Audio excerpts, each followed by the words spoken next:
Alors là, je vous emmène dans un lieu. Je vous dis pas encore ce que c'est, mais je crois que c'est quelque chose de pas mal. Donc là, on est dans le quartier de rue des Rosiers à Saint-Paul.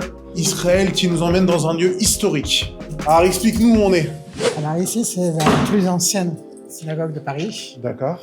Elle date d'après certains, depuis les années 1690. Ah oui. Donc plus de 300 ans.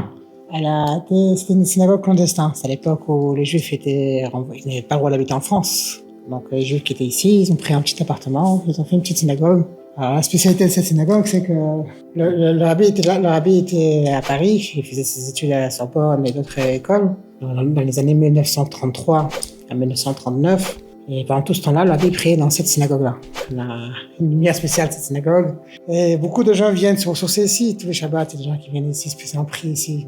Ils marchent de loin pour venir prier dans cette synagogue-là. Chacun qui vient ici se sent pris par l'atmosphère, pris par la chaleur de cette synagogue. Donc avant que le rabbi aille à New York, c'est ici qu'il priait. Avant que le rabbi soit rabbi, voilà. Avant que le rabbi parte à New York. À part le rabbi, il y a aussi le beau-père du rabbi qui a pris ici, le rabbi précédent, le rabbi Racham. Après, l'histoire nous dit que lorsque les nazis sont venus pendant la rafle, quand ils sont venus ici dans la rue de Rosiers prendre chacun, ils sont passés devant la porte, et pour X raisons, on ne sait pas pourquoi, ils sont repartis, ils ne sont pas rentrés ici. Wow. Donc il y avait des Juifs qui étaient ici, qui ont survécu là de la Shoah, c'était resté ouvert pendant toute l'occupation, et ça n'a pas été touché. C'est la seule synagogue qui n'a pas été touchée pendant la guerre à Paris, quoi. Tu sais où est-ce que le rabbi s'asseyait ou pas? Exactement, non, mais à peu près par ici, quoi. Donc là, je suis à l'endroit où le rabbi s'asseyait. Est-ce que le rabbi a déjà parlé de ce lieu? Bien sûr, il y a même une vidéo où on voit le rabbi, vous avez regardé, vous avez ici une plaque. Monsieur Sobol, c'était le président de cette synagogue. D'accord. Il avait offert un Sefer Torah, et on voit une vidéo où il passe devant le rabbi, où il raconte qu'il a fait un Sefer Torah. Et le rabbi dit, je connais très très bien cette synagogue. Et le rabbi d'ailleurs lui donne $1 en plus pour mettre un tzedaka dans cette synagogue-là. Et sinon, il y a une autre lettre où le Rav Pesner, il était devenu le Rav de cette synagogue à une période.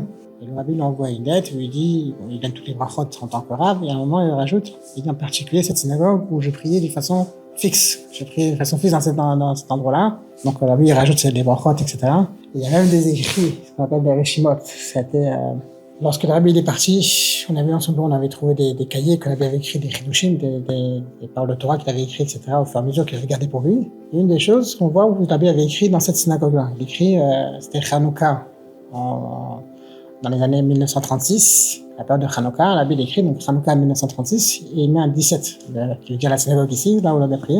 C'est un discours que la Bible a dit dans cette synagogue, la Bible écrit que c'était dit dans cette synagogue. Dans les vidéos de Jem, on peut trouver ça s'appelle les earlier, les premières années, où il y a des témoignages des gens qui étaient là avec le rabbi à Paris, quoi. Très souvent, on voit des Juifs qui sont un peu, on va dire un peu loin, qui viennent de très très loin. Et quand ils rentrent ici, ils sont vraiment pris par l'atmosphère, ils mettent des films des fois pour la première fois, certains pleurent, c'est impressionnant de voir le réveil que ça fait chez les gens quand ils viennent visiter cette synagogue-là, quoi.